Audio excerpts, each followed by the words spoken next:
Praise the Lord. ജീവജലത്തിന്റെ പുതിയൊരു എപ്പിസോഡിലേക്ക് എല്ലാ ദൈവമക്കൾക്കും വേഗം വരുന്നവനായ യേശുക്രിസ്തുവിന്റെ അതിപരിശുദ്ധ നാമത്തിൽ സ്നേഹ വന്ദനം. ഇന്ന് 2025 ജനുവരി മാസം 8-ാം തീയതി ബുധനാഴ്ച. സ്വർഗത്തിലെ ദൈവത്തിന്റെ അളവറ്റ കൃപയാൽ നാം ഏവരും ഒരു പുതുദിനത്തിലേക്ക് പ്രവേശിച്ചിരിക്കുന്നു. ഈ ദിനം അനുഗ്രഹത്തിന്റെയും നന്മയുടെയും സന്തോഷത്തിന്റെയും ദിനമായി ഓരോരുത്തരും ആയിരിക്കുന്നിടങ്ങളിൽ സ്വർഗത്തിലെ ദൈവത്തിന്റെ വലിയ പരിപാലനത്തിന്റെ കീഴിലായിരിക്കട്ടെ എന്നുള്ള പ്രാർത്ഥനയോടെ ഇന്നത്തെ വാഗ്ദത്ത വചനത്തിലേക്ക് പ്രവേശിക്കാം. ഇന്ന് ജീവജലത്തിൽ കൂടി പ്രോമിസ് വേഴ്സായി നമുക്ക് ലഭിച്ചിരിക്കുന്നത് ശമൂവേൽ പ്രവാചകന്റെ 1-ാം പുസ്തകം 12-ാം അധ്യായം 14-ാം വാക്യം. 1 സാമുവേൽ ചാപ്റ്റർ 12 വേഴ്സ് 14 നാം ഇപ്രകാരം വായിക്കുന്നു: നിങ്ങൾ യഹോവയുടെ കൽപ്പനയെ മറുക്കാതെ യഹോവയെ ഭയപ്പെട്ട് അവനെ സേവിച്ച് അവന്റെ കൽപ്പനകൾ അനുസരിക്കുകയും നിങ്ങളും നിങ്ങളെ ഭരിക്കുന്ന രാജാവും നിങ്ങളുടെ ദൈവമായ യഹോവയോട് ചേർന്നിരിക്കുകയും ചെയ്താൽ കൊള്ളാം. ഇസ്രയേലിന്റെ 1-ാമത്തെ രാജാവായി ശൗലിനെ ദൈവിക ആലോചന പ്രകാരം ഒരു പ്രത്യേക സാഹചര്യത്തിൽ ശമൂവേൽ പ്രവാചകൻ നിയോഗിക്കുന്നു. അങ്ങനെ ഗിൽഗാലിൽ വെച്ച് ശൗലിന്റെ 30-ാമത്തെ വയസ്സ് ഇതാ രാജത്വം പുതുക്കുകയാണ്. രാജത്വം പുതുക്കി ശൗൽ രാജാവും ഇസ്രായേൽ ജനങ്ങളും നിൽക്കുമ്പോൾ വയോവൃദ്ധനായ ശമൂവേൽ പ്രവാചകൻ രാജാവിനോടും ജനത്തോടുമായി അനേക കാര്യങ്ങൾ പറയുന്നു. സ്വർഗത്തിലെ ദൈവം അവരെ വിടുവിച്ച നാൾ മുതൽ മുൻപോട്ടുള്ള അവരുടെ യാത്രകളെ കുറിച്ച് ഒക്കെ പറയുന്നു, നിങ്ങൾ ദൈവത്തെ മാത്രം സേവിക്കണം, മറ്റ് അന്യ ദൈവങ്ങളെ നമസ്കരിക്കുവാൻ പാടില്ല. നിങ്ങൾ ഇന്നുവരെ ചോദിച്ചത് സമയാസമയങ്ങളിൽ കാലാകാലങ്ങളിൽ ഞാൻ നൽകിക്കൊണ്ടിരുന്നു. അതെ, അവസാനം നിങ്ങൾ ഒരു രാജാവിനെ ചോദിച്ചു, ആ രാജാവിനെയും ഇപ്പോൾ വാഴിച്ച് തന്നിരിക്കുന്നു. അതുകൊണ്ട് നിങ്ങൾ ഒരിക്കലും കരുതരുത് ഒരു രാജാവിനെ കിട്ടിയത് കൊണ്ട് എല്ലാം ആയി എന്ന്. അല്ല, വളരെ വ്യക്തമായി പറയുന്നു, നിങ്ങളും രാജാവും നന്നായിരിക്കണമെങ്കിൽ നിങ്ങൾ യഹോവയെ മാത്രം സേവിച്ച് യഹോവയെ മാത്രം അനുസരിച്ച് പൂർണ്ണ ഹൃദയത്തോടെ മുൻപോട്ട് പോയാൽ നിങ്ങൾക്കും കൊള്ളാം, നിങ്ങളുടെ രാജാവിനും കൊള്ളാം. ഇത് ഇന്നത്തെ ക്രൈസ്തവ ലോകത്തിനും ലോക ജനതയ്ക്കും ലോക നേതാക്കന്മാർക്കും ഉചിതമായ ഒരു വാക്യം തന്നെയാണ്. ഇന്നത്തെ പ്രശ്നം ടെക്നോളജി വല്ലാതങ്ങ് വർദ്ധിച്ചു. നമ്മുടെ ചിന്തകൾക്ക് അപ്പുറമായി കാര്യങ്ങൾ മുൻപോട്ട് പോയി. അതുകൊണ്ട് ഇന്ന് മനുഷ്യന് ദൈവത്തെ വേണ്ടാതായി, ദൈവഭയമേ ഇല്ലാതായി. ക്രൈസ്തവ കുടുംബ പാരമ്പര്യങ്ങളിൽ കഷ്ടപ്പെട്ട് മാതാപിതാക്കൾ കുഞ്ഞുങ്ങളെ പ്രാർത്ഥനയോടെ വളർത്തി അവർക്ക് വേണ്ട വിദ്യാഭ്യാസമൊക്കെ നൽകി. വചനം പറഞ്ഞതുപോലെ ലോകരാജ്യങ്ങളിൽ ദൈവം കുഞ്ഞുങ്ങളെ അയച്ചു. എന്നാൽ വളരെ വേദനയോടെ പറയട്ടെ, ഇന്ന് തലമുറ ദൈവഭയമില്ല. ദൈവഭയമില്ല എന്നതിനേക്കാൾ ദൈവമേ വേണ്ട എന്നുള്ള ഒരു അവസ്ഥയിലേക്ക് എത്തിയിരിക്കുന്നു. എന്നാൽ ഇസ്രയേലിന്റെ 1-ാമത്തെ രാജാവിനെ വാഴിച്ചു കഴിഞ്ഞ് തങ്ങൾക്കെല്ലാം കിട്ടി, ഇനിയും എല്ലാം ശരിയാകും എന്നുള്ള വലിയ മനക്കോട്ടയിൽ സ്വപ്നലോകത്ത് നിന്ന ഇസ്രായേൽ ജനത്തോട് പറയുകയാണ്, നിങ്ങൾ യഹോവയെ മാത്രം സേവിച്ച് യഹോവയെ മാത്രം ആരാധിച്ച് മുൻപോട്ട് പോയാൽ നിങ്ങൾക്കും നിങ്ങളുടെ രാജാവിനും കൊള്ളാം, അല്ലെങ്കിൽ വലിയ ബുദ്ധിമുട്ടിലോട്ട് പോകും. പ്രിയമുള്ളവരെ, ഇന്ന് നാം ലോകത്തിലേക്ക് നോക്കിയാൽ അവസ്ഥ ഇതല്ലേ? ക്ലൈമറ്റ് മാറുന്നു. ചിന്തകൾക്കപ്പുറമായി കാര്യങ്ങൾ മാറി മറയുന്നു. എന്താണ് കാരണം?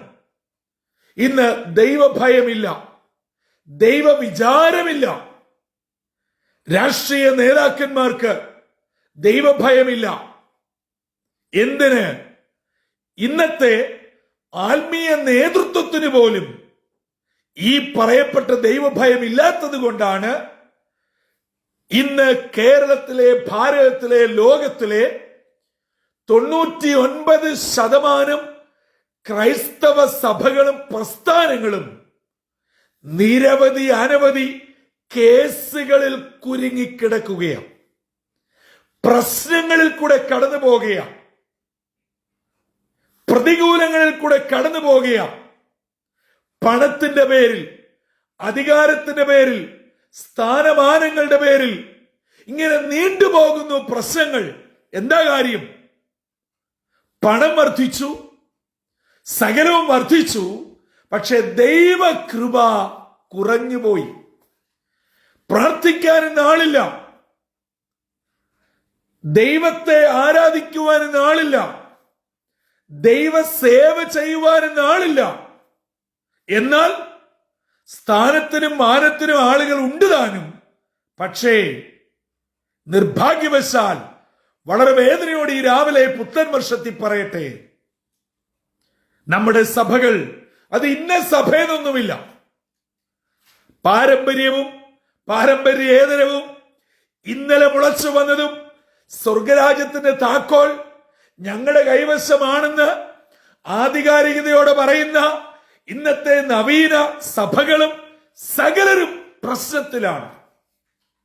ഓരോ സഭയും കേസിനും പ്രശ്നത്തിനും ചെലവാക്കുന്ന പണം അതാത് സഭകളിലെ എത്രയോ പാവപ്പെട്ട കുടുംബങ്ങൾക്ക് വീട് കെട്ടിക്കൊടുക്കുവാനും, കുഞ്ഞുങ്ങളെ പഠിപ്പിക്കുവാനും, കുഞ്ഞുങ്ങളെ വിവാഹത്തിന് കഴിച്ചയക്കുവാനും ഉപകരിക്കുമായിരുന്നു.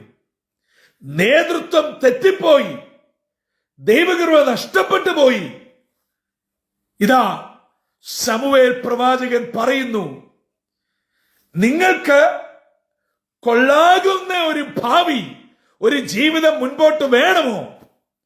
രാജാവായാലും കൊള്ളാം, പ്രജകളാണേലും കൊള്ളാം, ഗോത്രപിതാക്കന്മാരാണേലും കൊള്ളാം, മര്യാദയ്ക്ക് ദൈവത്തെ അനുസരിച്ച് ദൈവത്തെ മാത്രം സേവിച്ച് മുൻപോട്ട് പോയാൽ ഗുണമാകും. ഇല്ലെങ്കിലോ? എന്നെ കേൾക്കുന്ന സഹോദരങ്ങളെ, നിങ്ങൾ താഴോട്ടുള്ള വാക്യങ്ങൾ വായിക്കണം. നിങ്ങൾ ദൈവത്തെ അനുസരിച്ചും സേവിച്ചും അല്ലാതെ മുൻപോട്ട് പോകുകയാൽ നിങ്ങളെ ദൈവം ഒരു വലിയ ബുദ്ധിമുട്ടിലോട്ട് കൊണ്ടുപോകുമെന്ന് നിങ്ങൾ കാണും. പറയുകയാണ്, ഇത് ഗോതമ്പ് കൊയ്ത്തിന്റെ കാലം. ശമൂവേൽ പ്രാർത്ഥിക്കുന്നു, ഇന്ന് ഇടിയും മുഴക്കവും ഉണ്ടാകും, മഴയും പ്രസവമാകും എന്ന് പറഞ്ഞാൽ ഗോതമ്പ് കൊയ്ത്തിന് വിളഞ്ഞു കിടക്കുകയാണ്. ഇടിയും മഴയും മിന്നലും ഉണ്ടായാൽ അവരുടെ അടുത്ത വർഷം ക്ഷാമത്തിന്റെ വർഷമാകും. അതെ, ആ നിലയിലോട്ട് കാര്യം മാറിയപ്പോൾ രാജാവും ജനവും ഭയന്നു. അയ്യോ, ഞങ്ങളോട് ക്ഷമിക്കണം, നീ ദൈവത്തോട് പ്രാർത്ഥിക്കണം. അവരപേക്ഷിക്കുകയാണ്. നമ്മുടെ ദേശത്തിന്റെ അരിഷ്ടിതാവസ്ഥയ്ക്ക് കാരണം, രാജ്യത്തിന്റെ തകർച്ചയ്ക്ക് കാരണം, നമ്മുടെ ആത്മീയ സഭകളുടെ, കൂട്ടായ്മകളുടെ, കുടുംബങ്ങളുടെ ഒക്കെ തകർച്ചയ്ക്ക് കാരണം ദൈവത്തെ വേണ്ടവണ്ണം സേവിക്കുന്നില്ല, ദൈവത്തെ അനുസരിക്കുന്നില്ല. പകരം സ്വന്തം കാര്യങ്ങൾ മാത്രം നോക്കി പേരിന് വേണ്ടി ചട്ടക്കൂടിനകത്ത് മാത്രം നിൽക്കുകയാണ്. നമ്മുടെ ഭവനങ്ങളിൽ ദീർഘവർഷങ്ങളായി ആലേഖനം ചെയ്തിരിക്കുന്ന ഒരു വാചകമുണ്ട്: ക്രിസ്തു ഈ വീടിന്റെ നായകൻ. നമുക്കറിയാം, ഇത് പലപ്പോഴും വീടിന്റെ കട്ടളയുടെ പുറത്തും സിറ്റ് ഔട്ടിലും ഒക്കെയാണ് പതിച്ചിരിക്കുന്നത്. ഭവനത്തിന്റെ മെയിൻ ഡോർ അടയ്ക്കുമ്പോൾ എഴുതി വെച്ചിരിക്കുന്നതാണെങ്കിൽ പോലും നായകൻ പുറത്താ. അത് അക്ഷരാർത്ഥത്തിൽ ശരിയുമാണ്. ഇന്ന് സഭകൾ ക്രിസ്തുരഹിത സഭകളായി, കുടുംബങ്ങൾ ക്രിസ്തുരഹിത കുടുംബങ്ങളായി, വ്യക്തികൾ ക്രിസ്തുരഹിത വ്യക്തികളായി. അങ്ങനെയുള്ള ഒരു സമൂഹം എത്ര കാലം നിലകൊള്ളും? അതുകൊണ്ട് ഈ പ്രഭാതത്തിൽ ദൈവവചനം കേൾക്കുന്ന എന്റെ പ്രിയ മാതാപിതാക്കളെ, സഹോദരി സഹോദരങ്ങളെ, ഞാൻ വളരെ പ്രാർത്ഥനയോടെ ഈ പ്രഭാതത്തിൽ ആവശ്യപ്പെടുക, ഒരു 50 വർഷം പുറകിലേക്ക് കേരളം, ദൈവമക്കൾ മടങ്ങിപ്പോണം. പ്രാർത്ഥനയുടെയും പാട്ടിന്റെയും ആത്മാർത്ഥമായ ദൈവിക ആരാധനയുടെയും ദൈവത്തെ മാത്രം സേവിച്ച് ഓരോ കാര്യങ്ങൾ ചെയ്തിരുന്ന ഒരു കാലഘട്ടത്തിലേക്ക് നാം മടങ്ങിപ്പോണം. അതാണ് ശമൂവേൽ പറയുന്നത്. നമുക്കറിയാം, കൃഷി ചെയ്യുന്നത് പോലും പ്രാർത്ഥനയോടെ അതനുസരിച്ചായിരുന്നു മുൻമഴയും പിന്മഴയും ലഭിച്ചത്. ഇപ്പോഴോ, ഇപ്പൊ പുതിയ ടെക്നോളജി ആയപ്പോൾ ദൈവം വേണ്ട, പ്രാർത്ഥനയും വേണ്ട. പക്ഷേ ദൈവം വിട്ടില്ല. ഒരു കാലവുമില്ലാതെ ന്യൂനമർദ്ദം, ഏത് സമയത്തും പല പല പേരുകളിൽ കോളിളക്കം സൃഷ്ടിച്ചുകൊണ്ട് കടല് പെരുകി കരയെ വിഴുങ്ങുന്നു. അതിശക്തമായ കാറ്റുകൾ, ഒന്നൊന്നിന് പുറകെയുള്ള മാരക രോഗങ്ങൾ. 2025 ഞെട്ടലോടെയാണ് ലോകം പൊക്കൊണ്ടിരിക്കുന്നത്. ചൈനയിൽ കുടിയേറിയ വൈറസ് ഭാരതത്തിൽ, സൗത്ത് ഇന്ത്യയിൽ, നമ്മുടെ തൊട്ടടുത്തും എത്തിക്കഴിഞ്ഞു. ഇനിയും ദൈവത്തെ വേണ്ട എന്നാണോ നാം ചിന്തിക്കുന്നത്? അതുകൊണ്ട് നമ്മുടെ പിതാക്കന്മാർ ദൈവത്തിൽ ആശ്രയിച്ച് ഭവനം വെക്കുന്നു, കൃഷി ചെയ്യുന്നു, ആരാധനയ്ക്ക് പോകുന്നു. കുഞ്ഞുങ്ങളുടെ വിദ്യാഭ്യാസം, കുഞ്ഞുങ്ങളുടെ വിവാഹം, അവരുടെ തലമുറ, ദേശത്തിന് വേണ്ടി ഇടിവിൽ നിന്ന് പ്രാർത്ഥിക്കുമായിരുന്നു. നിർഭാഗ്യവശാൽ ഇന്ന് ദേശത്തെങ്ങും ആളുമില്ല, പ്രാർത്ഥിക്കാനൊട്ട് ഒരു മനുഷ്യനുമില്ല. കോടികൾ മുടക്കിയ വലിയ സൗധങ്ങൾ കണക്കെയുള്ള ദൈവാലയങ്ങൾ എല്ലാ സഭകൾക്കുമുണ്ട്. പക്ഷെ അതിനകത്ത് നിന്ന് ആരാധിക്കുവാൻ ആളുകളില്ലാതെയായി. ശമൂവേൽ പറയുന്നു, നിങ്ങൾക്ക് രാജാവിനെ വാഴിച്ചു കിട്ടി, പക്ഷേ ആ രാജാവും ജനവും ദൈവത്തെ അനുസരിച്ച് ദൈവത്തെ മാത്രം സേവിച്ച് മുൻപോട്ട് പോയാൽ നിങ്ങൾക്ക് കൊള്ളാം. അല്ല എങ്കിൽ നിങ്ങൾ അതിന്റെ തിക്താനുഭവം നേരിടേണ്ടതായിട്ട് വരും. അതുകൊണ്ട് ഈ പ്രഭാത വാഗ്ദത്ത വചനത്തിൽ ഒരു സന്ദേശം കൂടെ നമുക്ക് നൽകുകയാണ്. നമ്മൾ ഇന്ന് കടന്നു പോകുന്ന ജീവിതത്തിന്റെ വേദന നിറഞ്ഞ അനുഭവങ്ങളുടെ കാരണം ദൈവത്തെ മറന്നതാണോ? നാമധേയ ക്രിസ്ത്യാനിയായി ഞാൻ ഇന്ന സഭയുടെ അംഗവും ഇന്ന കുടുംബ പേരുമുള്ളതാണെന്ന് പറഞ്ഞു നടക്കുകയുള്ളോ? അതോ വാസ്തവമായി ദൈവത്തെ ആരാധിക്കുന്നുണ്ടോ? എന്റെ അപ്പൻ സുവിശേഷകൻ, എന്റെ അപ്പൻ ഉപദേശി, എന്റെ അപ്പൻ അച്ഛൻ, എന്റെ കുടുംബത്തിൽ ബിഷപ്പുമാർ, പാസ്റ്റർമാർ, സെൻട്രൽ പാസ്റ്റർമാർ, ഇതൊക്കെ പറഞ്ഞ് കോൾമയിൽ കൊണ്ട് അഭിമാനപൂരിതമാകുന്നതല്ലാതെ ഞാനും എന്റെ ദൈവമായിട്ട് വ്യക്തിപരമായ ബന്ധം എത്രത്തോളമുണ്ട്? അതാണ് ഇന്നത്തെ വാഗ്ദത്ത വചനത്തിൽ കൂടെ നമുക്ക് ലഭിക്കുന്ന യഥാർത്ഥ സന്ദേശം. എന്നെ കേൾക്കുന്ന യുവജന സുഹൃത്തുക്കളെ, നിങ്ങൾ ഒരുപക്ഷെ IT ഫീൽഡിലോ എയറോനോട്ടിക്കൽ ഫീൽഡിലോ മറൈൻ ഫീൽഡിലോ മെഡിക്കൽ ഫീൽഡിലോ ഫിനാൻസ് ഫീൽഡിലോ എവിടെയും ആയിക്കൊള്ളട്ടെ, നിങ്ങൾക്ക് ബുദ്ധി തന്നതും കഴിവ് തന്നതും ഈ കണ്ടുപിടുത്തങ്ങൾക്കൊക്കെ കാരണവുമായത് തമ്പുരാനാണെന്ന് ഓർത്ത് ആ തമ്പുരാനെ സേവിച്ച് ഭയപ്പെട്ട് മുൻപോട്ട് പോയാൽ കൊള്ളാം. അല്ല എങ്കിൽ ഈ സയൻസ്, ഈ കണ്ടുപിടുത്തം നാളെ നമ്മെ വിഴുങ്ങുന്ന ഒരവസ്ഥ വരുമ്പോൾ ബുദ്ധി മന്ദീഭവിച്ചു പോകും, ഫ്രീസായി പോകും. ആർക്കും ഒന്നും ചെയ്യാൻ പറ്റാത്ത ഗുരുതരാവസ്ഥയിലേക്ക് ചെന്നു വീഴും. അതുകൊണ്ട് ബുദ്ധി തന്ന, കഴിവ് തന്ന, അറിവ് തന്ന, പണം തന്ന, ആരോഗ്യം തന്ന, സൗന്ദര്യം തന്ന ഈ ദൈവത്തിന് മുൻസ്ഥാനം കൊടുക്കാം. ശമൂവേൽ പ്രവാചകൻ നരച്ച തലയുമായി ക്ഷീണമായ ശരീരവുമായി ഇസ്രായേൽ ജനത്തിന്റെ ഒന്നാമത്തെ രാജാവിന്റെ രാജസ്ഥാനം പുതുക്കിയിട്ട് ജനത്തോട് പറയുന്നു, രാജാവും ജനങ്ങളും ദൈവത്തെ അനുസരിച്ചും സേവിച്ചും പോയാൽ നിങ്ങൾക്ക് കൊള്ളാം. അതുകൊണ്ട് നാമും നമ്മുടെ കുടുംബവും പലയിടങ്ങളിലായി ചിതറിപ്പാർക്കുന്ന നമ്മുടെ കുടുംബാംഗങ്ങളും കുഞ്ഞുങ്ങളും നമ്മളൊക്കെ കടന്നു പോകുന്ന സഭകളും നന്നായിരിക്കേണ്ടതിന്, ദൈവം ആഗ്രഹിക്കുന്ന വിധത്തിൽ കൊള്ളാവുന്ന വിധത്തിൽ നിലനിൽക്കേണ്ടതിന് ഇന്നത്തെ വാഗ്ദത്ത വചനം നമ്മുടെ ജീവിതത്തിൽ സ്വീകരിക്കാം, പാലിക്കാം, ഏറ്റെടുക്കാം. അങ്ങനെ ഒരു അനുഗ്രഹിക്കപ്പെട്ട ജീവിതത്തിന്റെ ഉടമകളാകാം. വേദനയുടെയും നിരാശയുടെയും സങ്കടത്തിന്റെയും വിഷമത്തിന്റെ അവസ്ഥകളിൽ കൂടെ കടന്നു പോകുന്ന ദൈവമക്കളെ, നിങ്ങളുടെ ഭാരങ്ങൾ ദൈവസ്ഥന് ഇറക്കി വെച്ച് ദൈവത്തെ മാത്രം സേവിച്ച് അനുസരിച്ച് ആരാധിച്ച് മുൻപോട്ട് പോകുക. നിശ്ചയമായും എന്നെയും നിങ്ങളെയും മാനിച്ച് നമ്മുടെ സകല പ്രശ്നങ്ങളിൽ നിന്നും വിടുവിക്കുന്ന ദൈവം ജീവിക്കുന്നു.